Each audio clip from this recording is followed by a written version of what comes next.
20 minutes past 8 this morning on the Friday edition of News and Views. And we kick off by talking with the chairperson of the South African Muslim Network, Dr. Faisal Suliman.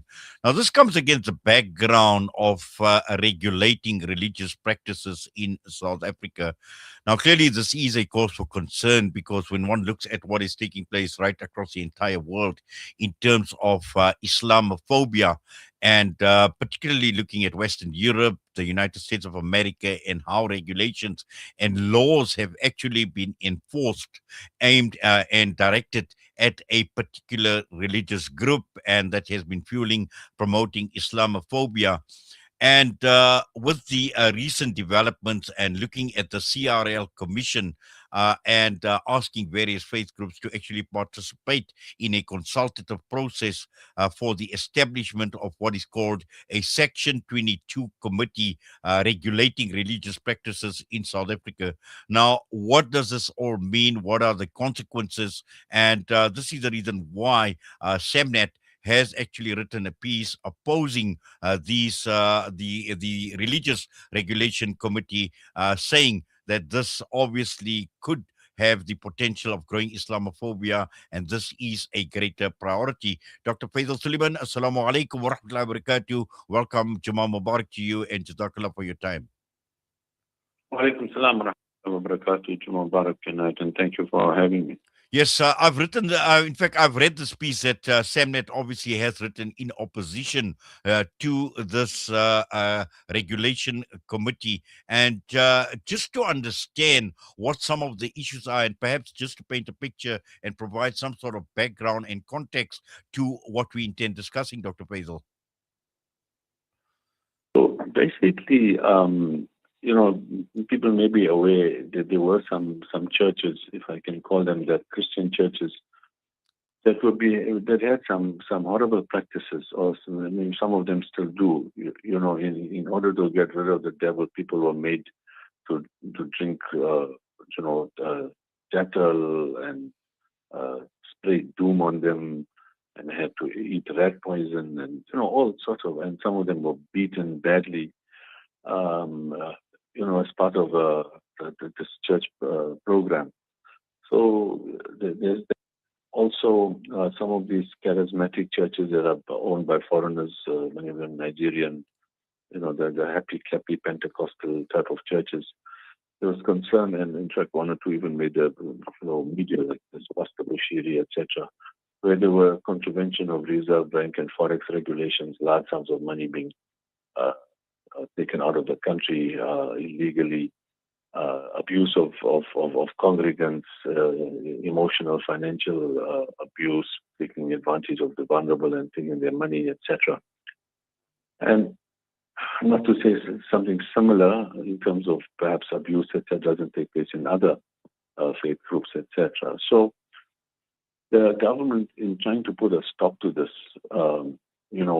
left it to the commission, the CRL commission, whose solution to this has been now to put together the Section 22. Initially, they intended only for Christians, or they targeted the Christian community, and now are expanding it to Hindus, to Muslims, etc. Now, the aims of regulating or stopping abuse, are clearly laudable, and I don't think any faith group, Muslims included, agree or will condone or even say, let's, this must carry on. So that the issue isn't there. The issue is this commission now that they promote, this Section 22 committee, now will have powers of regulation. For example, absolutely every imam, let's take Muslims for example, who wants to read, even just read the Salah, must be registered. And that power of registration then gives you control as well. The other things, seem innocuous, set of lines and provision mechanisms and abuse mechanisms, and you must have like a hotline for abuse, etc. On the face of that That is fine. You think, now what's wrong with it? Isn't absolutely wrong with it, except that it all has to go through this and controlled and regulated by this committee. Now, in order to, this is the example I used in that is saying, let's say the government wants to stop drunken driving. And the solution they come up with is we're going to interfere how the motor industry or the car manufacturers produce the engines. We're going to tell them, go interfere in how they produce the engines because we want to treat drunken driving. There are already enough laws existing to tackle all of the problems of abuse of trust, tax laws, forex reserve bank, criminality, all of this. What there isn't, like many other solutions or problems in a country, is implementation. So we've said they shouldn't, because, as you kind of mentioned, once you give this Section 22 committee then this power of regulation, it may seem innocuous, but who's to say 4 or 5 years from now, you don't get a government or commissioners who are put in there. And we use the example of exactly what Trump has done in the past few years and what he's doing now. Fill all the committees, even down to, something like the Kennedy Space Center, go and take over and then control what plays or who are the speakers, etc. And therefore, if you don't register an imam, that person is essentially silenced. So first of all, it could be simple things like government opposition, speaking out against corruption or whatever. A very big one for the Muslim community will be the entire LGBTQ, same marriages, etc. Now, clearly, the Constitution allows all of this, to transgender the whole ecosystem around the transgender movement. But it's not something we agree with. And then what happens then? They say, whoa, you are promoting homophobia, so you're not going to register you. And therefore, it's almost like a visa, right? And we've seen it, certain people blocked from entering the UK or United States, etc., because they deemed Islam radicalist, whatever the reason. It could be deemed homophobic or Islamic fundamentalist or whatever. So, when you look at this and how Trump, for example, has abused the system, even the military, we see now a whole lot of biblical justifications. Hexet, I'm sure people have seen the tattoos on his arms, calling this a crusade, all of this, and invoking the Bible. We know in apartheid South Africa, they actually invoked the Bible to justify apartheid. We know very well, they're invoking the Torah and the Talmud in Israel to justify genocide and ethnic cleansing and everything else, all of the other atrocities. So we're saying that, to tackle drunken driving, you had use a different mechanism than interfering in going in catering with how the manufacturers manufacture the engines. And similarly here, this is not a good idea. It opens the door to future abuse. And then we've also said for the Muslim community, because it's not making mainstream, it's not getting the attention of government.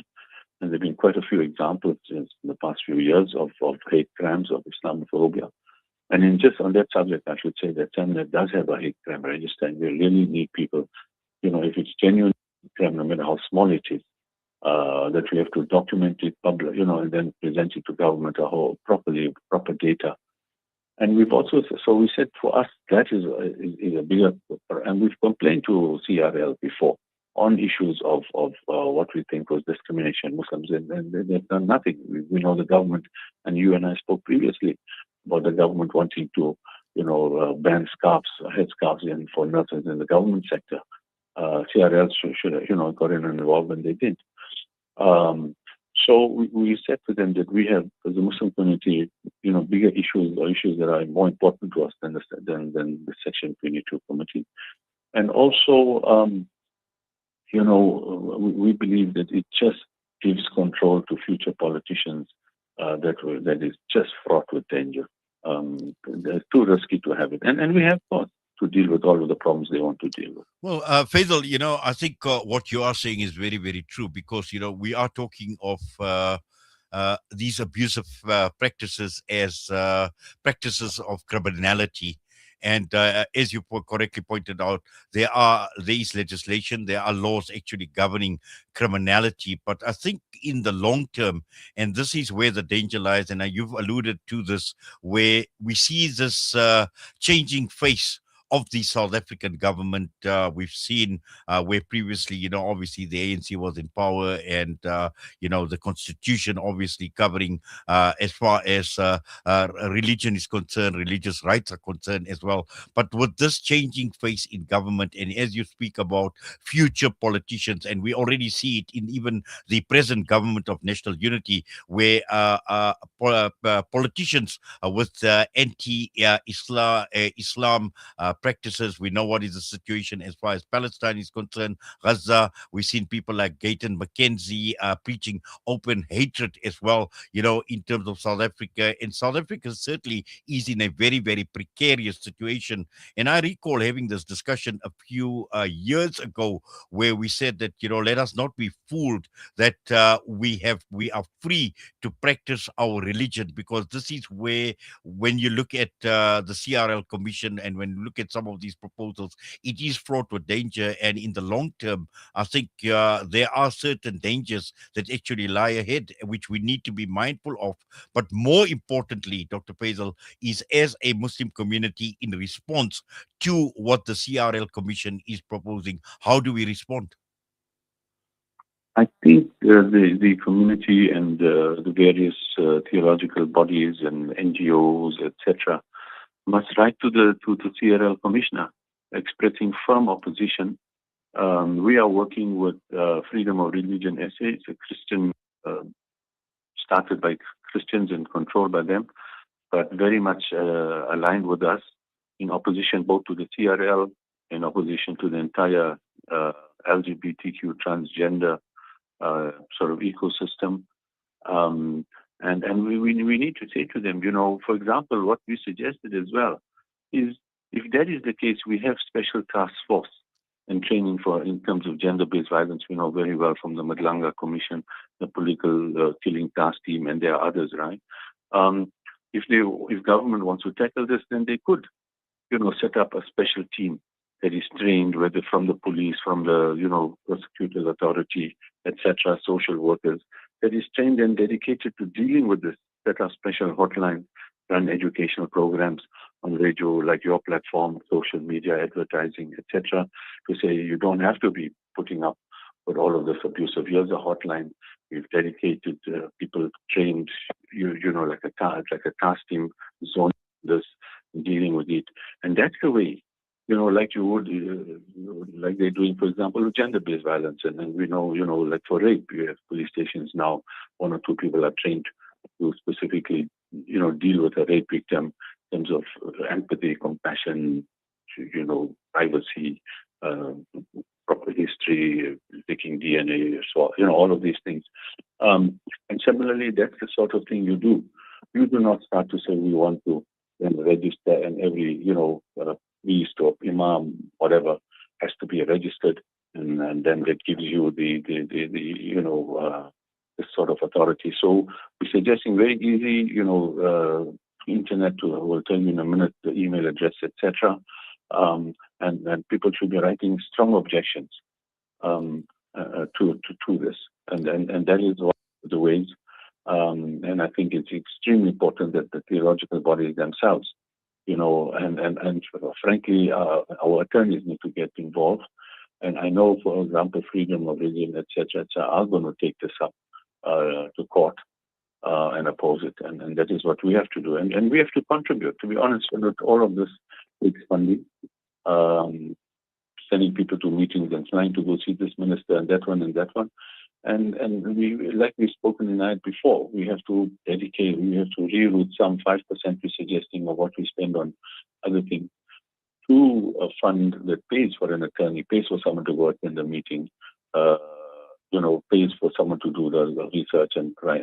Because volunteering has high limits. And we have to, and like you mentioned, simple things like what's happening with Palestine or everything else. We only have to rely on volunteerism, looking to social media. And I must tell you, this is just the beginning. As you kind of alluded to it, I have, whether it's the local elections in control of municipality, United, if we have extra 1 minute, I'm going to use a very practical example. After October 7, 2023, when the genocide started, people would recall when there were protests, pro-Palestinian protests, and people painting their walls, etc., in the Palestinian flag in Cape Town, in the Burqa and Sea Point, when there were marches. The DA led police, SAPS, municipal fines. They couldn't be bothered with tackling gangsterism and murder, but suddenly they could find policemen to go find people in contravening municipal bylaws. They tried every trick in the book to suppress, intimidate Cape Townians as far as those pro-Palestinian, whether it was murals or etc. And you can imagine if they, as they grow more. I mean, the Israelis are coming into the Western Cape at the moment, into South Africa, but particularly into the Western Cape. Most of them having served in the IDF at some time or the other. De facto, if you're an adult, you served in the army in Israel or in some part of the army. So all of them have criminality, yet they're pouring into South Africa and being given land and privileges by the DA. So imagine them controlling more municipalities, and by the looks of it looks like a very, very strong possibility. The way the other political parties are faltering, etc. And in two or 3 years' time, they start campaigning for the national election, and I think there's a very strong chance that they will get a majority as a coalition. Well, And then Faisal, I think what it's you're saying is very, very true, and the fact that we've opened this up for discussion, this is something that we need to take into account. You mentioned the theological bodies as well, and also within certain structures within the Muslim community as well. This is a discussion that must be had as well. And now that this has come out in the open, I think it obviously needs to be explored. But I think more importantly, in terms of lobbying government and also in terms of responding to the CRL Commission, I think absolutely necessary now that we are aware that these are issues that are playing out in the background. But for now, with time is of the essence, I'm sure you and I can discuss a lot more. But for now, Jazakallah, we thank you. We do appreciate you taking time out with us this morning right here on Salam Media. Assalamu alaikum wa rahmatullahi wa barakatuh. Thank you for the opportunity. Inshallah, yes, we can take discussion further, but yes, you're right. It's imperative that people object in numbers through their organizations, their individuals, etc. And yeah, we can't wait. Because once it's law, it's almost possible to reverse it and to change it. So prevention better than crying afterwards. Well, Chairperson of South African Muslim Network, Dr. Faisal Suliman, once again, Jazakallah for your time. Have yourself a great Jummah. Assalamu alaikum wa rahmatullahi wa barakatuh. Wa alaikum salam wa rahmatullahi wa barakatuh, and Jummah to all of you.